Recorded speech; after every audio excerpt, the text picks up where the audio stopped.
The well-known name in small tire street racing, Kye Kelley, is making headlines once more, this time with a daring new configuration beneath the hood of his iconic vehicle, Shocker, which is well known for its crowd-pleasing runs and flame-throwing launch. She's just embarked on a new chapter that might completely alter the tiny tire market. A massive 903 cubic inch large block engine developed by Pat Musey has found a new home in Shocker after years of dormancy, and it's already proving to be a formidable force. No experiments, no issue. The worst part is that this new setup had not passed any tests prior to its debut in a high-stakes, small tire competition in North Florida. That's correct. Kye and his group went all out with a new unproven combo in a $20,000 no-entry fee shootout. They managed to make it to the finals somehow. In spite of 4 years of slumber, corroded rings and weak valve springs, the Shocker not only survived but flourished. From the initial impact, the car demonstrated significant promise, competing against some of the biggest names in the sport, including Ryan Martin in the championship match. That first pass? A shakedown rather than a full send. However, the automobile became faster and more precise with every round.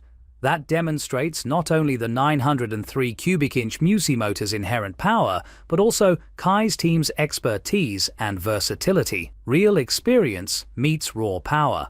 It's not for the timid to throw a beast like a 903 cubic inch into a little tire automobile. Because these motors are designed to consume, it takes careful adjustment to make the power useful on a challenging track surface. To maximize each run, the team adjusted the suspension and adjusted the fuel map in the middle of the race with the assistance of crew members Jeff and Craig. Despite having up to 2,000 pounds of nitrous in reserve that wasn't even fully used, Shocker was able to compete with the best of them thanks to his meticulous attention to detail. Stated differently, they have barely begun to explore the potential of this vehicle. Bullhorns, wheelies, and vintage feelings, huge torques, of course, presents huge problems. Shocker launched hard, possibly too hard, and made a wheelie in the finals, which probably cost Kye the victory. But really, fans adore him in part because of that.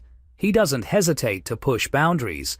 The reappearance of bullhorn headers, those enormous side pipes that scream attitude and spit fire, adds to the car's vintage vibe. Compared to Zoomies, they may have less downforce, but they look amazing and give the car a gritty, street outlaw feel that aficionados adore. Kye is sticking with the bullhorns and concentrating on fine-tuning the suspension geometry to make it work rather than going back. That's the kind of commitment that shows this isn't just about horsepower, it's about building something unique, not just a resurrection. The purpose of Kye's weekend in North Florida was to launch a full-fledged comeback, not just to make a statement. There was genuine enthusiasm on and off the track thanks to a motivated crew that included well-known characters like Sunshine and the always amusing Puddin'. The teamwork and grit of the Shocker crew were evident in everything from final fuel adjustments to amusing pit-side banter. And this is just the start. With ambitions to compete with Cletus McFarland in important races like the Freedom 500 and the Indianapolis 800, Kye has his sights set on a busy 2025 race schedule. Despite the evident difficulty of maneuvering a drag car in a burnout pit, he is even considering participating his second vehicle, Claw, in a burnout competition. That's only Kye, though. When he sees a challenge, he leaps at it.